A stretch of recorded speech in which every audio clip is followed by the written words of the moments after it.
Hola, buenos días Calvario. ¿Por qué no nos ponemos de pie para alabar al Señor esta mañana?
Todo es posible en tu verdad, tu reino no se detendrá, tu pueblo proclamará a Dios quien no se detendrá. Y todo es posible en tu verdad, tu reino no se detendrá, tu pueblo proclamará a Dios quien no se detendrá. Todo es posible en tu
poderoso. En Jesús soy vencedor. Nuestro Dios es poderoso.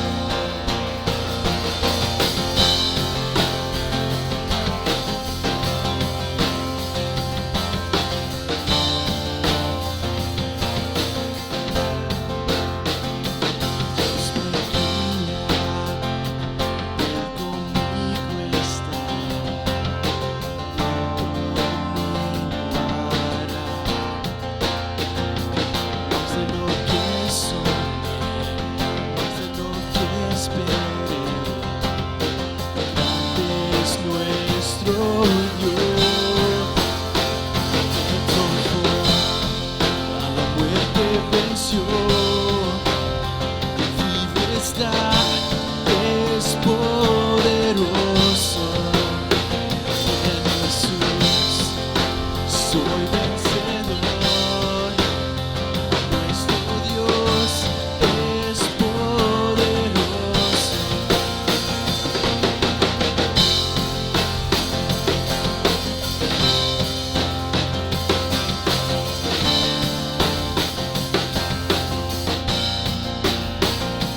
Dios me cuida, Él conmigo está, nunca me deja, nunca me deja. Dios me ama con eterno amor, nunca me falla. Él triunfó, a la muerte venció,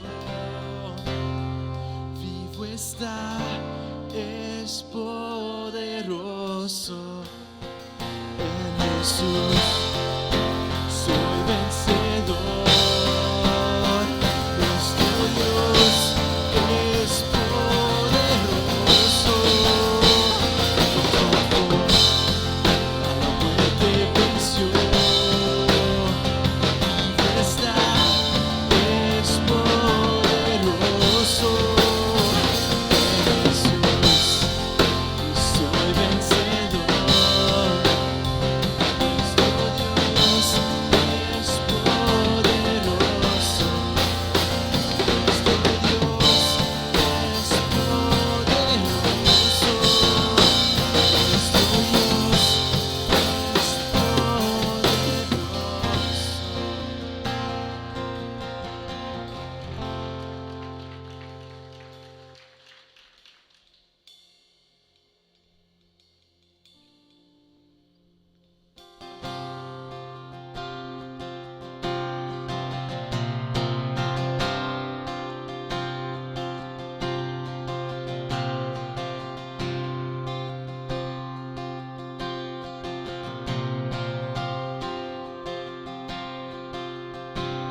el mundo busqué y no pudo llenarme. Ningún tesoro saciará.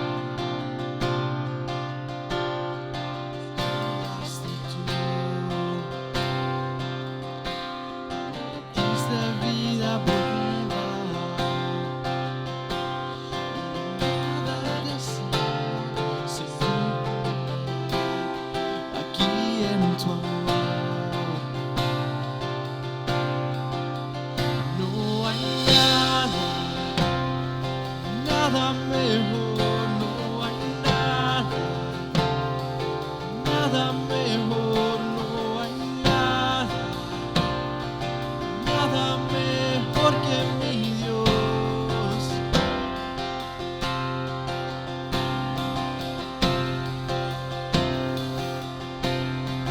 Vengo a ti,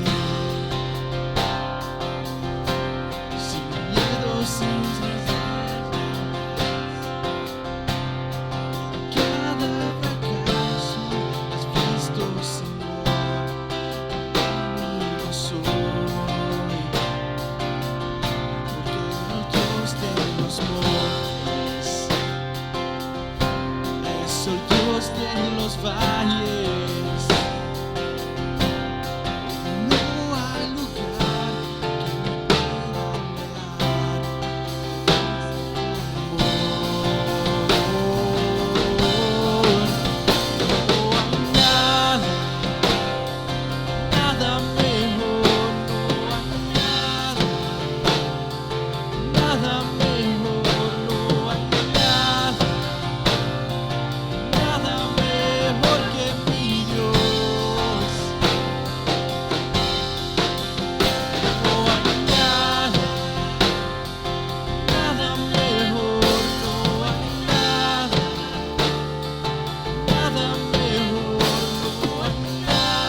Aquí estás, debemos mover, te adoraré, te adoraré.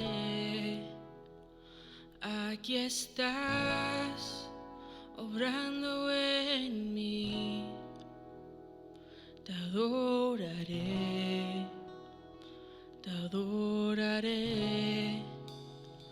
Y aquí estás, debemos mover, te adoraré, te adoraré. Aquí estás, obrando en mí, te adoraré, te adoraré. Milagroso, abres camino, cumples promesas, luz en tinieblas, mi Dios, así eres tú. Milagroso, abres camino, cumples promesas, luz en tinieblas, mi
gracias por este tiempo que podamos estar aquí, abriendo tu palabra, aprendiendo, Señor, estas verdades que son tan importantes para nuestro bienestar espiritual. Y pedimos, Señor, que nos des iluminación y entendimiento y ayúdenos, Señor, no solamente de captar lo que dice la Biblia, pero de que nuestros corazones sean transformados por medio de esta verdad.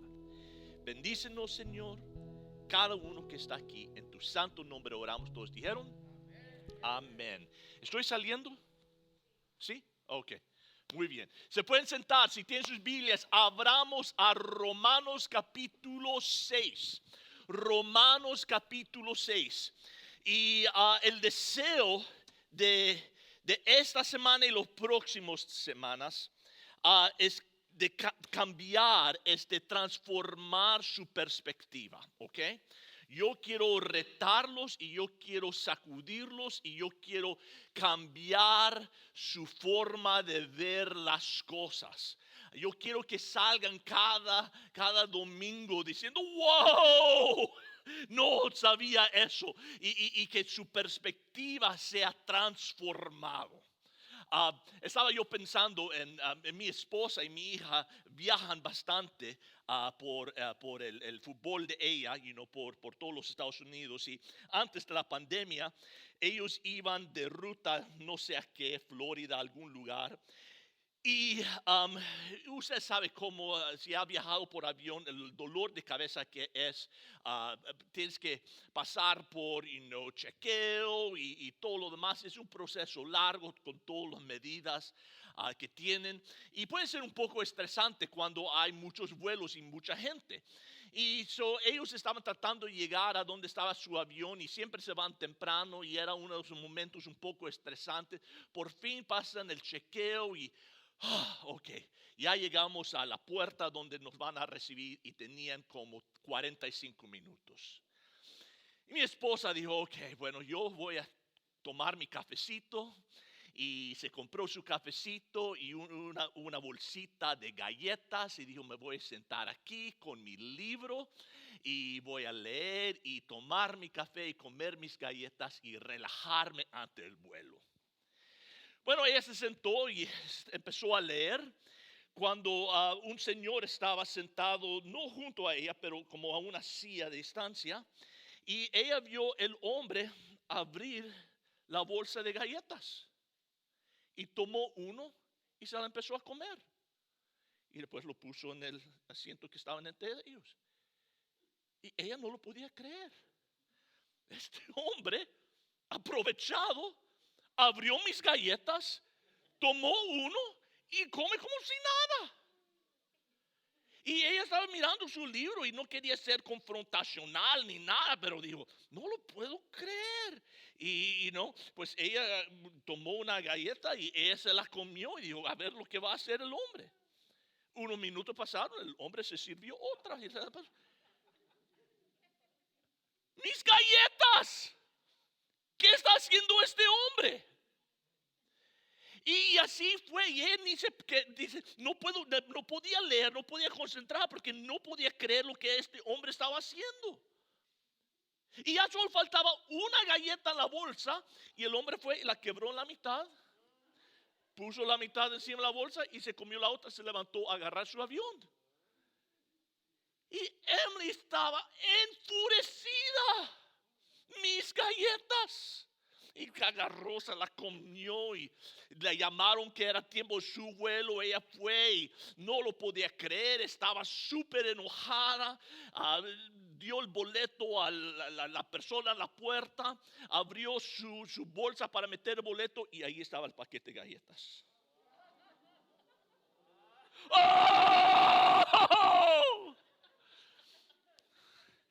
Ella pensó que él era aprovechado, pero la verdad es ella era la aprovechada. ¡Oh! Y eso es lo que quiero que suceda las próximas semanas. Que nosotros digamos, yo pensé esto, pero esto es la realidad. ¡Oh! Y que cada domingo salgamos con esa actitud. ¡Oh! Mire lo que aprendimos, ¿ok? Pues vamos nosotros a tratar de cambiar nuestra forma de ver a nosotros mismos, a Dios, al pecado y todo eso, ¿ok? Pues nosotros hablamos hace como 2 semanas, porque la semana pasada no estuve, pero hace 2 semanas hablamos que siempre al principio del año nosotros hacemos nuestras resoluciones del año nuevo, cosas que queremos cambiar, dieta, ejercicio, lectura bíblica. Decimos que me voy a dedicar a cambiar. Y muchas veces esos esfuerzos son en vanos. Lo hacemos por 1, 2, quizás 3 días. Si somos muy buenos, llegamos a la semana, quizás al mes, pero entonces fracasamos. Y decimos, ¿por qué es eso? ¿Por qué es tan difícil cambiar? ¿Por qué nosotros cuando lo malo deseamos parece ser lo más difícil? Bueno, yo quiero que ustedes entiendan que Dios quiere cambiarlos, ¿ok? Dios quiere cambiar. Él está en el negocio de la transformación de vidas. Y la razón que nosotros fallamos en cambiar, no es por Dios, sino porque muchas veces empleamos métodos que tienen métodos débiles, métodos no eficaces. Tomamos métodos del mundo, porque aún el mundo realiza la necesidad de cambiar. Hay toda una industria de la psicología y la consejería y todo eso para ayudar a gente a cambiar. Pero muchas de esas filosofías es hacerlo sin la ayuda de Dios, de cómo hacerlo a nosotros mismos.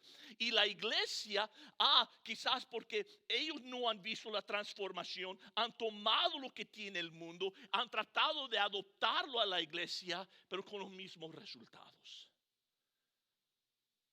Pero nosotros no vamos a estar mirando formas psicológicas de cómo cambiar nuestras vidas.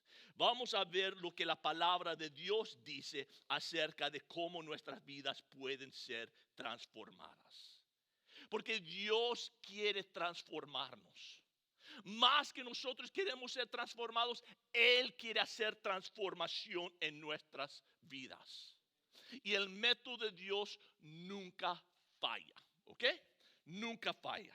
Y el método de Dios se encuentra aquí en Romanos capítulo 6. Pues abran sus Biblias allá y déjenme explicar un poco cómo este capítulo es dividido, ¿ok? Este capítulo, el capítulo 6, se puede dividir en 2 secciones, ¿ok? Notan verso 1. Él empieza, Pablo, con esta pregunta. ¿Qué diremos entonces? ¿Continuaremos en pecado para que la gracia abunde? Él hace esta pregunta y entonces lo contesta. Pero noten verso 15. Entonces, ¿qué? ¿Pecaremos porque no estamos bajo la ley, sino bajo la gracia? Hace una segunda pregunta. Pues capítulo 6, verso 1 al 14, él va a hablar acerca de cómo el creyente es librado de la esclavitud del pecado. Verso 1 al 14, de cómo el creyente es librado de la esclavitud del pecado. Pero entonces, verso 15 al 23, él hablará de cómo el creyente es esclavizado a la justicia. Cómo el creyente es esclavizado a la justicia. Nosotros vamos a concentrar los próximos 2 domingos en verso 1 al 14, ¿ok? De cómo el creyente es librado de la esclavitud del pecado. Y él nos va a dar 3 preceptos, 3 puntos de cómo esto se realiza. Miren su texto. El número 1 es, hay algo que tenemos que saber. Hay algo que tenemos que saber. Verso 3 dice, ¿o no qué? Sabéis. Miren verso 6. Dice que, sabiendo esto. Saltean a verso 9. Sabiendo que Cristo, verso 16, no sabéis que cuándo. Pues él dice, primeramente, hay algo que nosotros tenemos que saber. Hay una verdad que nosotros tenemos que comprender, entender, saber. Y esas son las cosas que tenemos nosotros comprender. Es que viviendo correctamente comienza con pensando correctamente.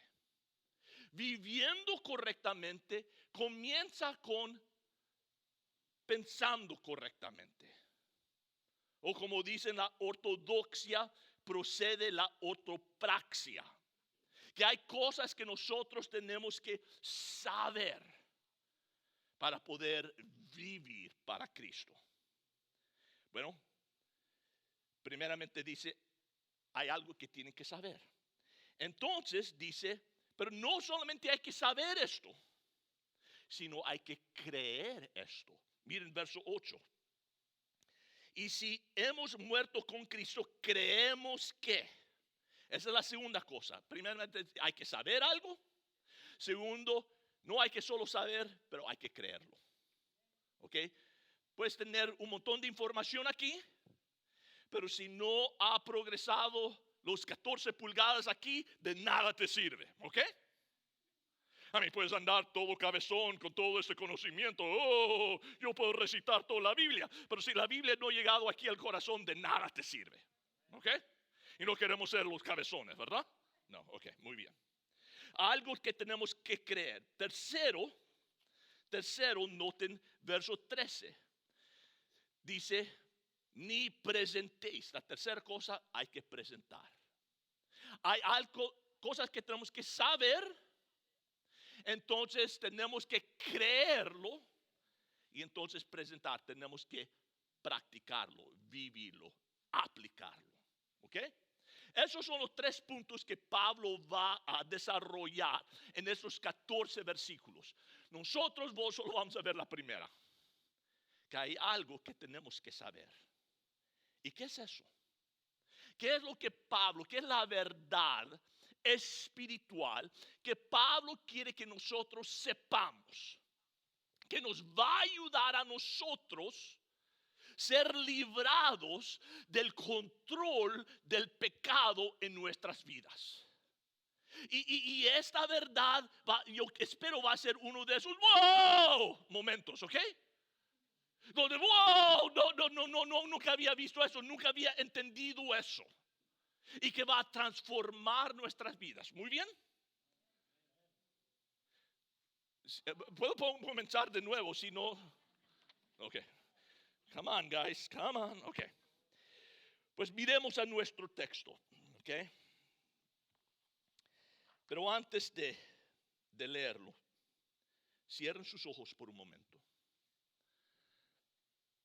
Yo quiero que ustedes piensen en algo, en algún área de su vida, donde ustedes reconocen que necesitan cambiar. Quizás es algo que ustedes han sentido angustia. O hay un gran, profundo sentir de vergüenza.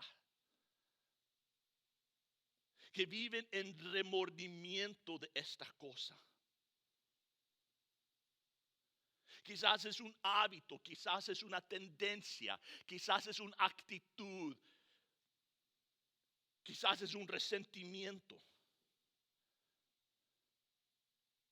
Es algo que tú has dicho, yo quiero superar esto, pero cada vez que lo has intentado, has fallado y has llegado al punto donde dice, no es posible y te has dado por rendido.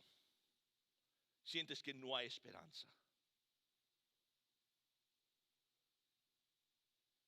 ¿Has identificado esa cosa? Muy bien, quiero que retengas eso en su mente mientras estudiamos y leemos estos pasajes juntos. Otra vez, ojos abiertos. Pablo dice, hay algo que nosotros tenemos que saber. ¿Qué es lo que él quiere que nosotros sepamos?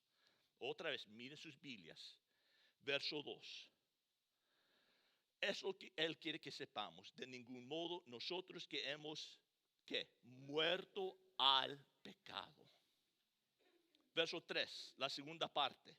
Dice, hemos sido bautizados en su muerte. Verso 5, hemos sido unidos a él en la semejanza de su muerte. Verso 6, sabiendo esto que nuestro viejo hombre fue crucificado con él. Verso 7, porque el que ha muerto ha sido librado. Él dice, eso es lo que quiero que ustedes sepan. Yo quiero que ustedes entiendan que los que están en Cristo han muerto al pecado. Él no dice que el pecado ha sido debilitado, el pecado ha sido distanciado, o el pecado se ha enfriado. Él dice, hemos muerto al pecado. Yo sé lo que están pensando. Están pensando, sí, he muerto al pecado porque siento que vive tan fuertemente en mí. La última cosa que yo diría o trataría de describir el pecado es llamarlo muerto, pastor.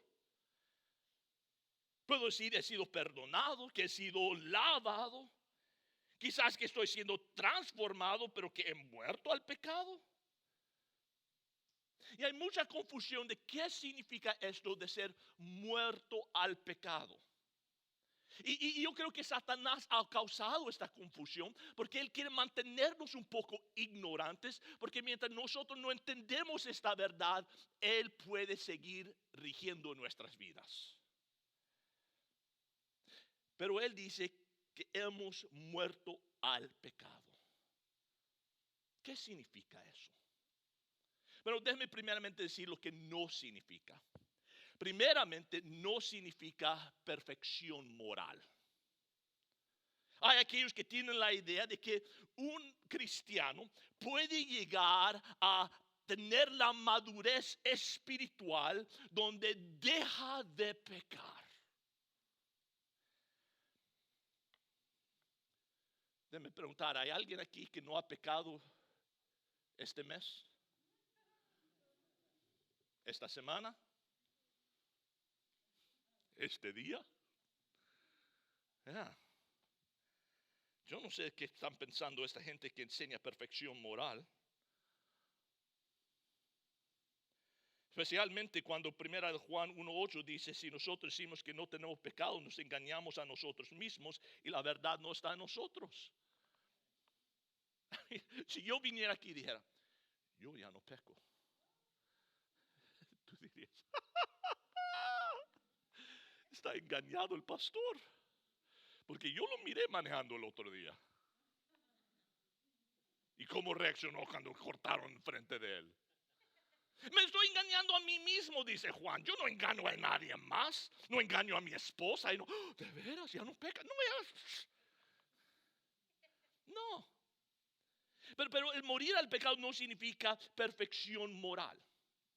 Segundo, tampoco nos significa, y aquí yo he cambiado de perspectiva, ¿ok? Pues van a decir, pastor, usted, yo sé, yo todavía estoy creciendo en mi entendimiento de la Biblia, ¿ok? Todos estamos, y ser muerto al pecado no significa que no tengo una naturaleza pecaminosa. Yo he enseñado en el pasado que nuestra naturaleza pecaminosa ha muerto y ahora lo que luchamos es con la carne. Pero lo más que estudio las escrituras, eso no coincide. Todavía tengo una naturaleza pecaminosa. Esa naturaleza pecaminosa es esa inclinación hacia el pecado. Esa parte en mí que lucha contra la parte que quiere hacer el bien. Que hay esa batalla en nosotros. Yo quiero hacer el bien, pero hay algo que no quiere que yo haga el bien y hay esta batalla continua. Pablo dice, yo deseo, porque el deseo de la carne es contra el espíritu es contra la carne, pues estos se oponen el uno al otro de manera que no podéis hacer lo que deseáis. Santiago dice, sino que cada uno es tentado cuando es llevado y seducido por su propia pasión. Pues la verdad trágica es que nosotros como cristianos todavía tenemos esa naturaleza vieja con quien nosotros luchamos. Y que hemos muerto al pecado no significa que esa naturaleza ha sido eliminada. Pues ¿qué significa? Significa sencillamente, cuando digo soy muerto al pecado, que he muerto al poder del pecado. O sea, que el pecado ya no ejerce poder sobre mí. Pablo nos habló de cómo la cruz pagó por la pena de nuestro pecado. Y que nosotros, confiando en el sacrificio de Jesús, nos salvó del infierno y que nos perdonó de nuestros pecados y que hemos sido rescatados de la pena del pecado. Pero tenemos ahora que entender, Pablo dice, también hemos sido salvos del poder del pecado. Que el pecado, cuando estamos en Cristo, ya no rige, ya no nos domina. Antes de ser cristianos, el pecado nos controlaba, nos dominaba, era nuestro capataz, nosotros su esclavo. No teníamos de otra que pecar, estábamos bajo su poder. Era una calle de una sola vía. Salías de la casa y solamente podías ir en una dirección, pecado. Pero cuando nos convertimos a Cristo, nos mudamos a una calle con doble vía. Y ahora tenemos la elección de si voy a pecar o voy a seguir a Cristo. Podemos elegir ahora. Pero el poder del pecado ha sido quebrantado. No tenemos que pecar. Y eso es lo que significa que hemos muerto al pecado. Hemos muerto a su poder. Yo tenía unos conocidos que ellos recién casados, ¿ok? Se puede imaginar, una joven, pareja joven, recasados, estaban alquilando un pequeño apartamento, era una casita townhouse, y lo estaban alquilando. Y el dueño de la casa les caía cuando él deseaba. Pero él no solo llegaba a tocar la puerta, él tenía llaves, pues él se entraba. Y si ellos estaban en medio de la cena, ¡oh, qué hay para comer! Y agarraba una silla y se sentaba con ellos. Aprovechado, ¿verdad? Y él sentía que tenía el derecho porque era su casa, aunque lo alquilaba. Y él tenía la llave que él podía entrar cuando él quería. Y así eran nuestras vidas antes de Cristo. El enemigo Satanás tenía la llave de la puerta y cuando él deseaba, él podía venir, abrir y empezar a hacer lo que él quería en nuestras vidas. Él tenía dominio, él tenía control, él mandaba.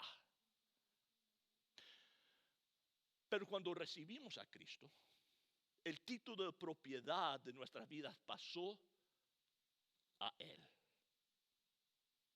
Y cuando Cristo tomó posesión de nuestras vidas, no solamente tomó el título, sino cambió la llave.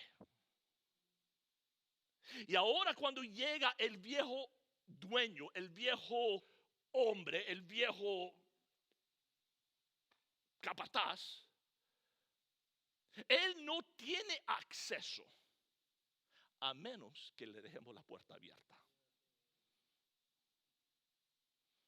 Podemos dejar la puerta abierta y él va a seguir molestando, seguir diciendo y sentándose a la puerta, decir, bueno, ok, comamos. Pero nosotros tenemos la elección de ponerle llave. Decir, ya no más. Tú no dominas aquí. Eso ya no te pertenece. Ya no es tuyo. Y eso es lo que significa morir al poder del pecado. Pero lo triste es que muchos cristianos, aunque el título de propiedad de su vida han sido transferidos a Cristo, ellos están dejando que el viejo dueño, el viejo capataz, pase a la casa y haga lo que él quiera. Y eso es lo que Pablo va a decir, no more, no más. Me olvidé de qué idioma estaba hablando. No más. Así no va a funcionar más. Y el punto aquí de Pablo es que nosotros ya no tenemos que pecar. Había un tiempo que era lo único que podíamos hacer. Pero ahora en Cristo el poder del pecado ha sido quebrantado, ha sido derrotado. Él ya no manda. Tenemos un nuevo dueño. Y este nuevo dueño nos ayuda a escoger. Y podemos decirle no. Y eso es el mensaje, el poderoso mensaje de Romanos capítulo 6. Que el poder del pecado ha sido quebrantado en su vida. Y ahora tienes una elección. Le puedes decir no. El pecado no tiene que regir en tu vida. El pecado ya no tiene que dominar tu vida. Porque en Cristo has muerto al poder del pecado. Y esta es la verdad que quiero que lleven. Sencillamente. Y si captan esta verdad van a decir, ¡wow! ¡Wow! Y va a transformar tu vida. Romanos. En vez de empezar en el verso 1 del capítulo 6, retrocedamos al verso 20 del capítulo 5. Queremos un poco de impulso aquí. Pablo dice, la ley se introdujo para que abundara la transgresión. Pero donde el pecado abundó, sobreabundó la gracia. Pablo dice aquí que la ley fue dada por Dios para que abundara la transgresión. Y esto sucede de dos formas. Uno, la ley vino y abrió nuestros ojos a lo que era pecado. Nos abrió los ojos para que reconociéramos. Pablo dice en otro lugar, dice, yo no sabía que era la codicia hasta que la Biblia me dijo que no codiciara. Nos ilumina, nos abre los ojos, yo no sabía que eso era pecado, pero es pecado. Y podemos empezar a ver cuánto pecado tenemos. La ley nos ayuda a ver la abundancia de pecado en nuestros corazones. Pero la ley tiene otro defecto. No solamente revela el pecado, pero motiva el pecado. Como he dicho, tú ves un rótulo que dice pintura fresca, no tocar. ¿Qué quieres hacer? No pisar el zacate. ¿Quién eres para decirme que yo no puedo caminar ahí? Oh no.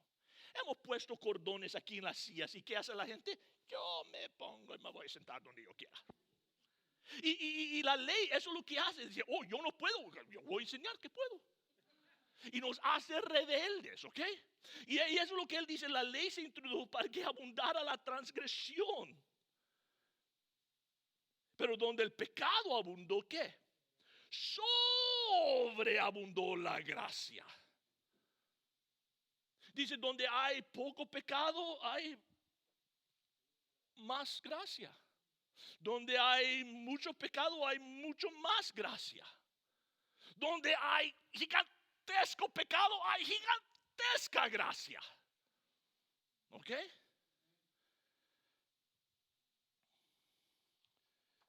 Pero Pablo sabe lo que la gente va a pensar. Pues si lo más que peco, le doy más oportunidad que Dios demuestre su gracia,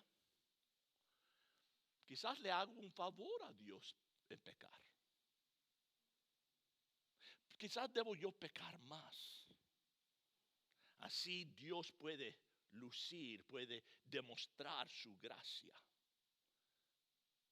Y estaban ellos tomando esto como una licencia para pecar. Hey, sí, cuando yo peco un poco, Dios demuestra su gracia, pero cuando peco mucho, demuestra mucho más su gracia. Fabuloso, voy a pecar como tanto que puedo para dar a Dios oportunidad de demostrar su gracia en mi vida. ¿Qué diremos entonces? Dice, ¿continuaremos en pecado para que la gracia abunde? Verso 1. ¿Y cómo contesta? De ningún modo. Qué bonito la forma que lo pone. La Reina Valera dice de ninguna manera. La Nueva Traducción Viviente dice por supuesto que no. El griego tiene el sentido de más como absolutamente no. ¿Qué estás pensando? ¿Que yo voy a pecar más para que la gracia de Dios abunde más? No. Pero gente piensa de esta manera todavía. Algunos. Pero hay diferentes maneras que lo ponen. Hay diferentes formas que lo demuestran. Y quizás en tu vida lo demuestras. ¿Cómo? Contesta estas preguntas en tu corazón. ¿Hay ciertas áreas de desobediencia en tu vida que eres apatético hacia ellos? ¿Hay ciertos pecados, faltas en tu vida y dices, bueno, así soy? Soy una persona emocional. Exploto, grito, pero así soy. ¿Qué puedo hacer? Tengo voluntad fuerte. Y a veces soy débil, pero eso soy.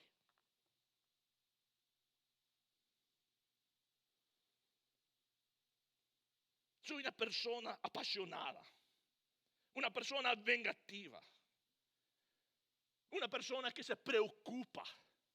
Así soy.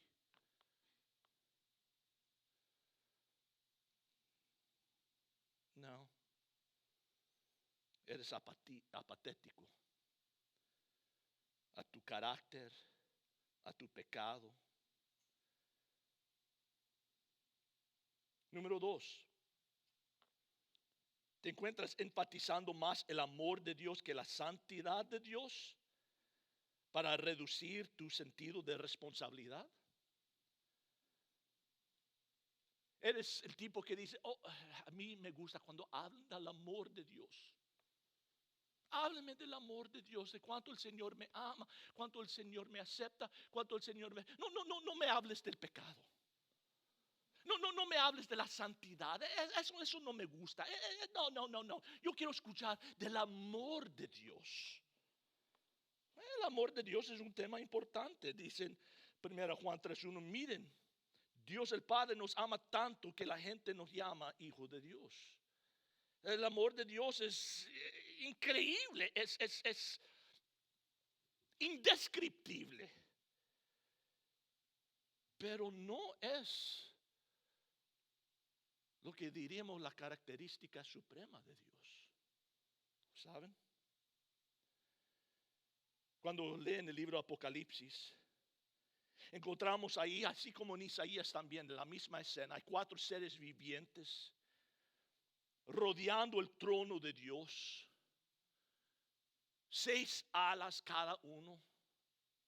Con 2 alas, como está en la presencia de Dios, se tapan los ojos. Y dice, día y noche no cesan de decir, santo, santo, santo es el Señor Dios Todopoderoso.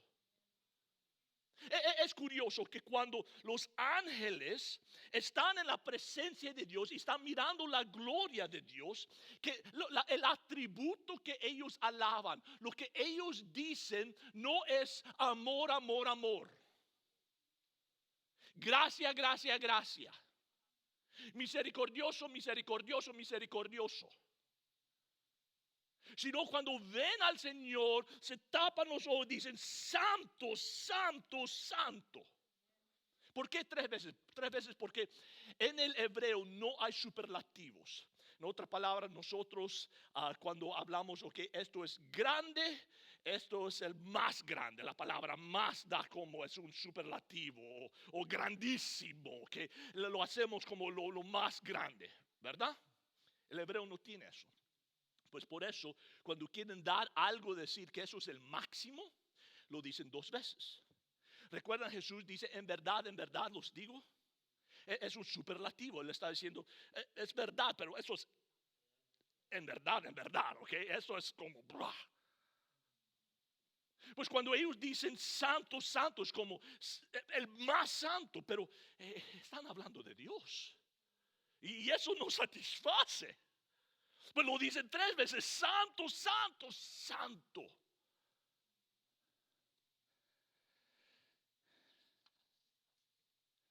Y por eso los teólogos dicen que el atributo supremo de Dios, debajo de cual todos los demás caen, debajo de la todos los demás cuelgan, es la santidad de Dios. Y aunque el amor de Dios, y hablando del amor de Dios, nos encanta y nos calienta el corazón, y es algo bello y fabuloso, y créeme, es uno de mis temas favoritos. Pero dice, pero la santidad, Él dice, sed santo como yo soy santo. Y es el amor de Dios, dice Pablo, lo que nos controla, lo que nos impulsa. Lo que nos dice, por amor a Él, yo quiero ser santo como Él. Y por eso Pablo dice que esa es la voluntad de Dios, vuestra santificación. Pero la pregunta que debemos hacer es, ¿enfatizamos más en nuestra vida el amor de Dios que la santidad de Dios? Para reducir nuestro sentido de responsabilidad. Tercero, abuso su gracia, diciendo, me va a perdonar. Yo sé que no está bien, pero es que las cosas han sido tan estresantes. Con el COVID, los niños en casa, ayudándoles con tarea, enseñándoles todo lo demás. Yo sé que no está bien hacer eso, pero es una escapadita. Y lo voy a hacer y después, primera Juan 1:9, si confesamos nuestros pecados, Él es justo y fiel de perdón. Pues, voy a hacerlo, pues lo confieso y ya estuvo. Todo arreglado. Y es cierto, Dios perdona todos los pecados. Pero también nos advierte que la paga del pecado es muerte siempre. Hay consecuencias a todo pecado. Y no empecemos a cosechar semillas de rebeldía y esperando que se pierda la cosecha, porque lo que sembramos, eso cosecharemos, dice el Señor.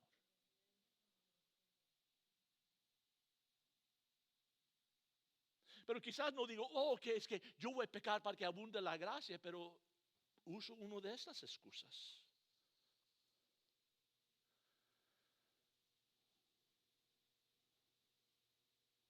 Pues dice, ¿qué diremos entonces? ¿Continuaremos en pecado para que abunde la gracia? De ningún modo. No es la respuesta. Y entonces nos da la razón. Nosotros que hemos muerto al pecado, ¿cómo viviremos aún en él? ¿Cómo vamos a hacer eso si hemos muerto al poder del pecado? ¿No sabéis que todos los que hemos sido bautizados en Cristo Jesús hemos sido bautizados en su muerte? Okay, y eso tengo que explicar porque esto confunde un poco. Okay. Empieza él a hablar de bautismo. ¿Qué está enseñando? ¿Que el bautismo nos salva? No. Hay dos extremos. Hay aquellos que dicen, para que tú seas salvo, para que puedas ir al cielo, tú tienes que ser bautizado. Que es la señal del verdadero persona arrepentida, y es como recibes al Espíritu Santo y necesitas ser bautizado, y si no eres bautizado vas a ir al infierno. Después hay otros del otro extremo que dicen, el bautismo no es gran cosa. Hazlo, si no lo haces, ¿qué importa? Y conozco gente así. Conozco gente en mi seminario así. Lo interesante es, ninguno de los dos extremos está bien.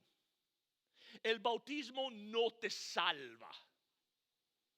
Te puedes bautizar 1000 veces y eso no te va a salvar. Pero tampoco no debemos decir, no tiene importancia. Porque es interesante que cada vez en el Nuevo Testamento que miramos una invitación de creer en Cristo, está ligada a ser bautizado.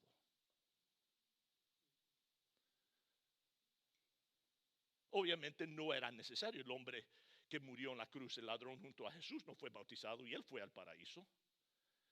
Pero siempre presentado, creed y sed bautizado.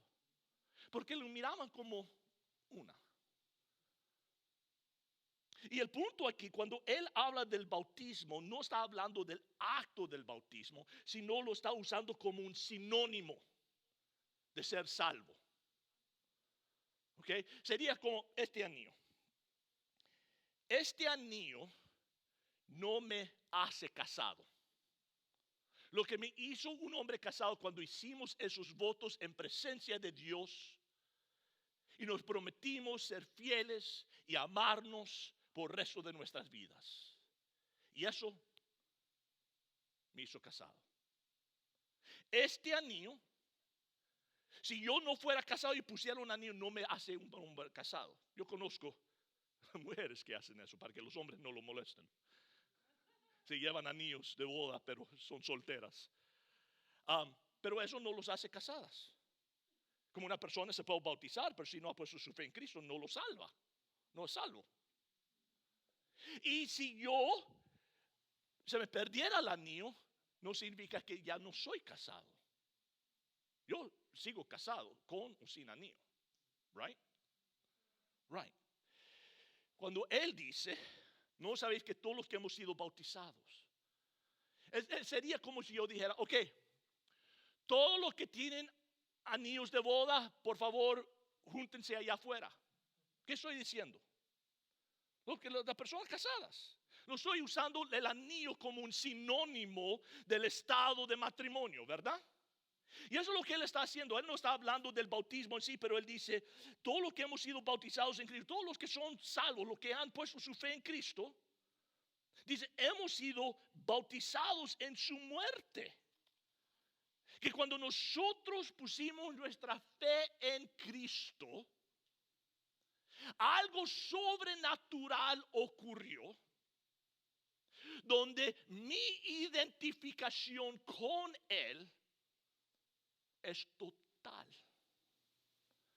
En otras palabras, me identifico con su muerte.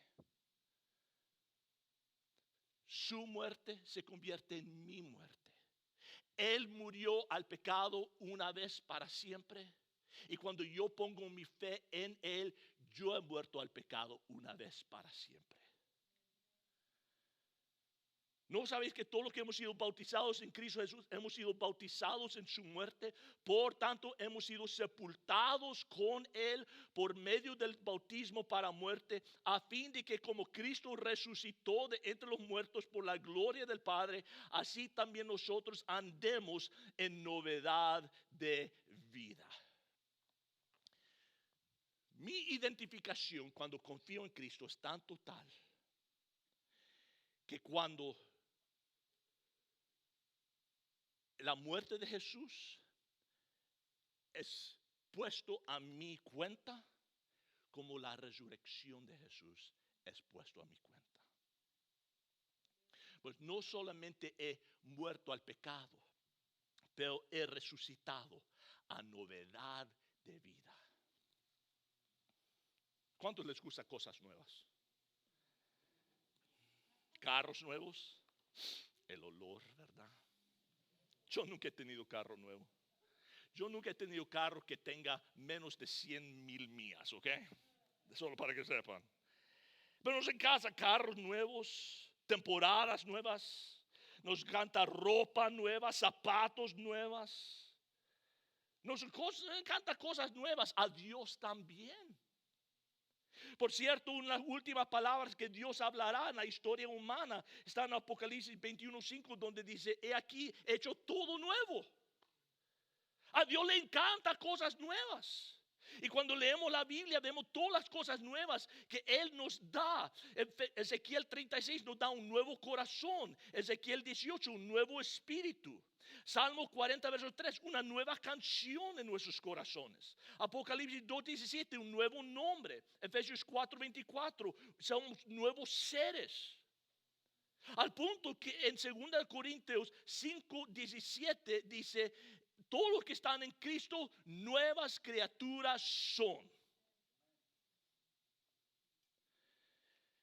La vida cristiana se trata de transformación. Y cuando Él habla aquí en Romanos 6:4 de novedad de vida, Él no está hablando de nuevo en cuanto a tiempo, sino nuevo en carácter, nuevo en calidad. Así nosotros, cuando pusimos nuestra fe en Cristo, somos identificados espiritualmente con Él a tal grado que su muerte se convirtió en nuestra muerte y su resurrección en nuestra resurrección. Y ahora nosotros somos personas distintos, diferentes, transformados.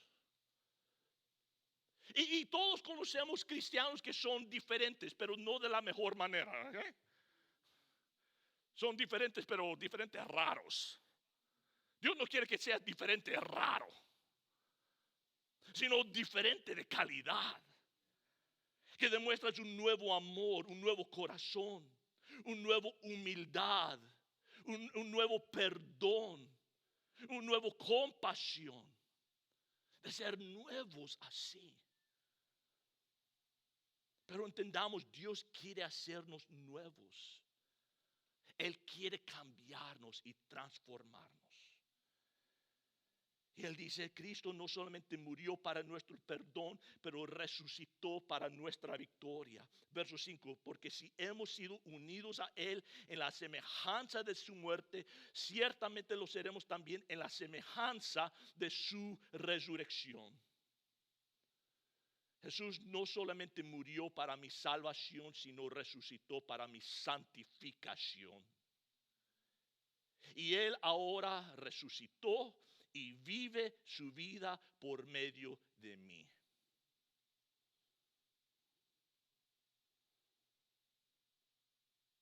¿Cuántas veces hemos pensado que la salvación solamente se trata del perdón de nuestros pecados? Que Él borró todas nuestras transgresiones y eso es la salvación. No, es mucho más que eso. Es la provisión de vivir una vida transformada. Verso 6, sabiendo esto que tienen que saber, que nuestro viejo hombre, el viejo pecador, fue crucificado con Él, para que nuestro cuerpo de pecado fuera destruido. Ok, aquí hay un error y no entiendo por qué. Y yo lo chequeé media docena de veces. Esta palabra nuestro, no sé por qué lo tradujeron así. Porque la palabra es Él. El cuerpo de pecado. No nuestro cuerpo de pecado, el cuerpo de pecado. De eso es lo que está hablando. Y otras traducciones lo traducen el cuerpo, pero la Biblia de las Américas lo traduce nuestro cuerpo. No tengo idea por qué, pero así lo hicieron. Pero cuando él habla del cuerpo de pecado, no está hablando de esto. ¿Ok? No está hablando de este cuerpo, sino está hablando de la totalidad del pecado. Cuando hablamos de un cuerpo de agua, estamos hablando de todo el lago, ¿verdad? O todo el mar es un cuerpo de agua. Él está hablando aquí del cuerpo del pecado. No está hablando de lo físico, sino de la totalidad del pecado. Sabiendo que nuestro viejo hombre, quien fue antes de Cristo, fue crucificado con él para que el cuerpo de pecado, la totalidad del pecado, fuera destruido. Y esta palabra destruido también, no estoy seguro por qué lo traducen así. Porque significa destronado, quitado del trono, descargado, despedido, pero no significa destruido. Nosotros, el viejo yo fue crucificado junto con Cristo para que el cuerpo de pecado, la totalidad del pecado fuera destronado, removido del trono, para que ya no rija en mi vida más.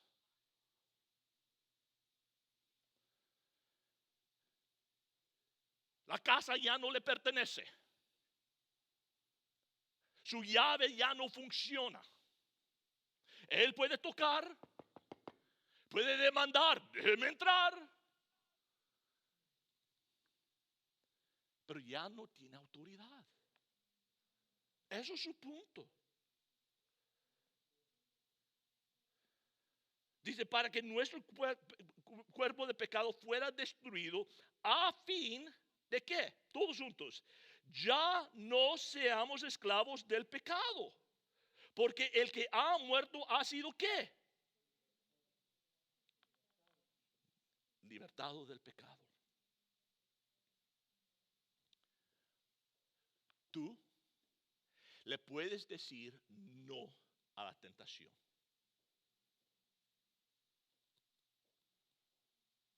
Tú le puedes decir no a la, si estás en Cristo, si eres cristiano, tú le puedes decir no a la tentación. Probemos todos juntos. No. Yo creo que pueden ser mejor que eso. No. Ok. Pueden decirle no al pecado. Ya vieron. Pueden decirle no. Hombre que estás luchando con tus pensamientos impuros, puedes decirle no al pecado. Dama que luchas con ansiedad y con temores, puedes decirle no al pecado. No me importa si el viejo dueño bocón está afuera demandando, yo voy a hacer eso, voy a hacer lo otro. Si tú solo ponle llave y dices, no, ya no riges aquí. Ya no te pertenezco. El poder del pecado ha sido quebrantado.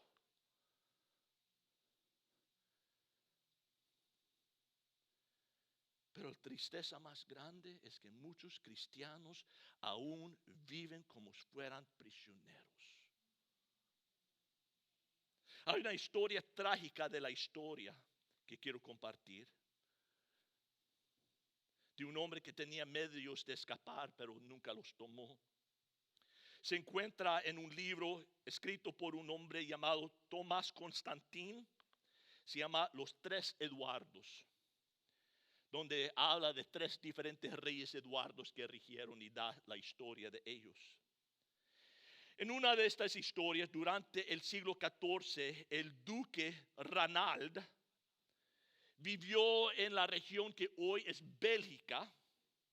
Y Ranald, para decir que era un hombre pesado, es minimizar su estado, ¿ok? Yo puedo hablar porque yo tengo mis libras.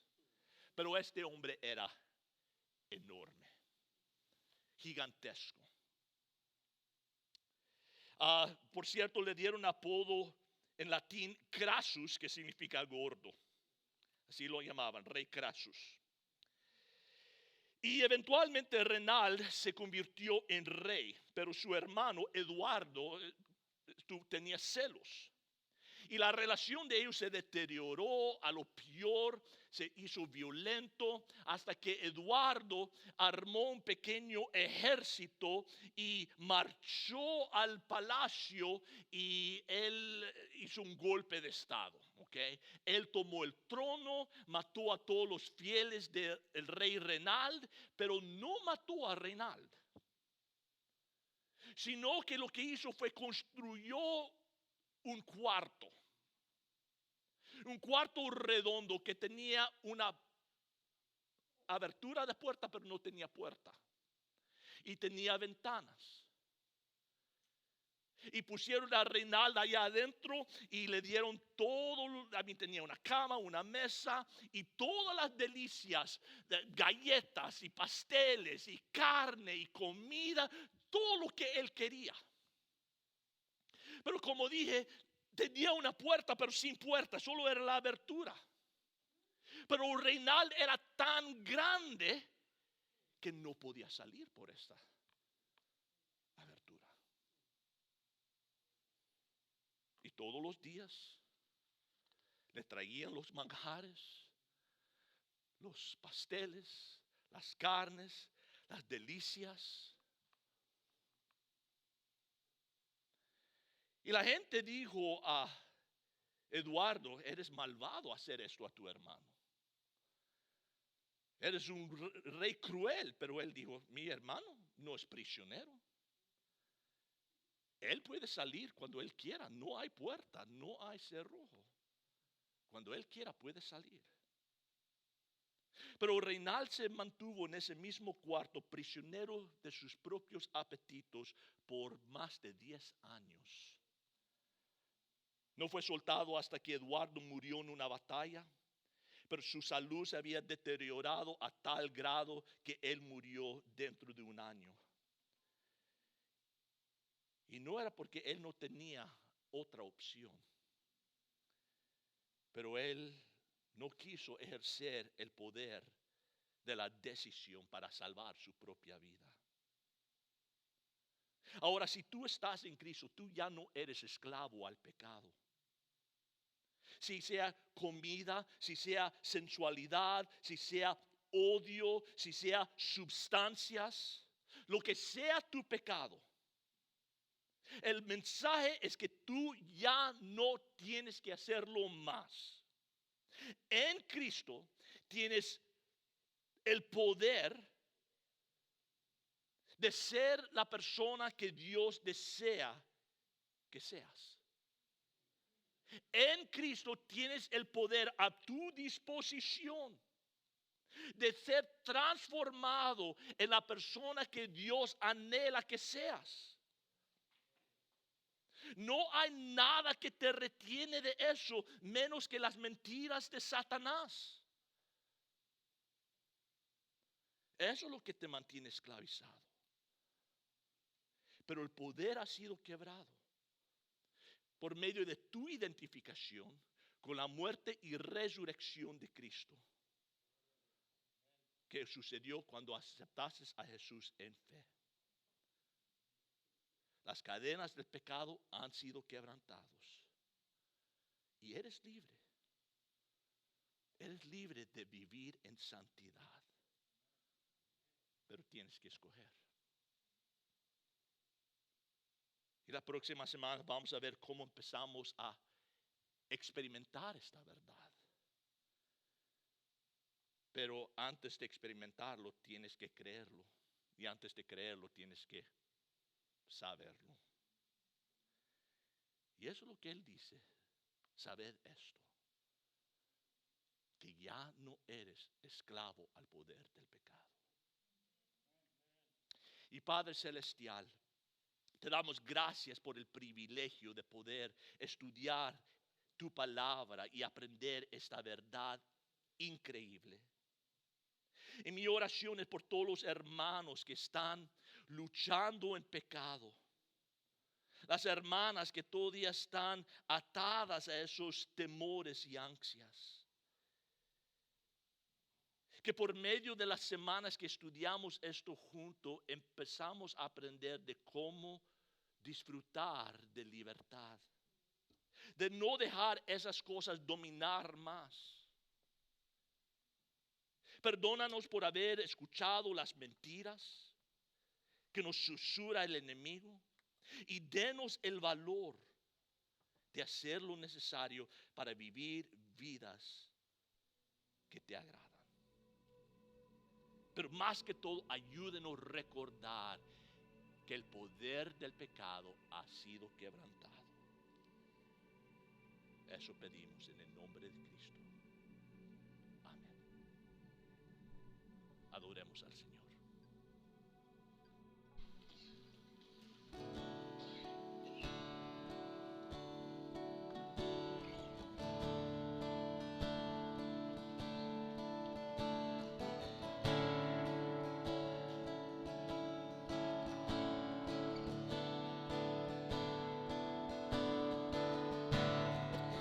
Ante ti, postrado estoy.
Y Señor Padre Jesucristo Todopoderoso, Señor, te damos gracias porque esta mañana, Señor, hemos podido conocer un poco más de ti, Señor.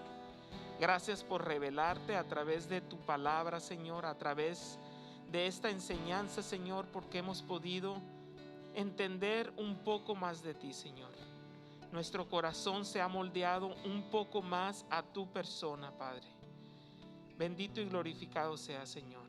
En tu nombre santo oramos y decimos amén. Calvario, tomen asiento por unos minutos nada más. Quiero compartirles un par de cosas. Bueno, número uno, les recuerdo que a partir del próximo domingo el servicio de inglés se cambió un poquito más tarde. Va a empezar a las 9:15, ¿ok? El de español no sufre cambio, empieza a las 11:30 normal como ha seguido, pero el de inglés empieza a las 9:15. Quería compartirles eso.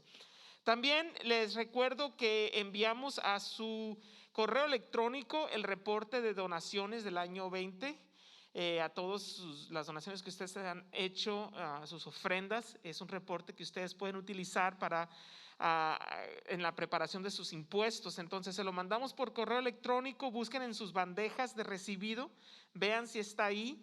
Si no está en su bandeja recibido, entonces se los vamos a enviar a su casa en correo físico. Y si tampoco lo recibieron en su correo físico, quiere decir que entonces lo tenemos aquí en la oficina y pueden pedírselo a la hermana Macy. Pero esos reportes les sirven a ustedes pues para hacer sus impuestos. También hablando de ofrendas, nosotros no pasamos la canasta, pero allá atrás están dos lugares donde pueden ustedes depositar personalmente la ofrenda que ustedes hayan preparado para el Señor Dios el día de hoy. Ahí lo pueden dejar. Y les recuerdo, hermanos, que hoy es el cumpleaños del pastor Greg. Así que en su salida, si quieren felicitarlo, él no es mucho de esas cosas, pero yo digo, ¿cómo no? Es el día de nacimiento de uno, es un día importante y yo creo que tenemos que celebrarlo más ahorita, donde cada año que Dios nos permita vivir es un regalo enorme que Dios nos da. Y pues son 50, así que pues felicidades para él, ¿verdad? Que Dios lo bendiga y lo cuide y lo proteja y lo llene de vida todos los días de su vida. Pues hermanos, Dios los bendiga a todos ustedes y nos vamos a ver el próximo domingo con el favor de Dios. Gracias.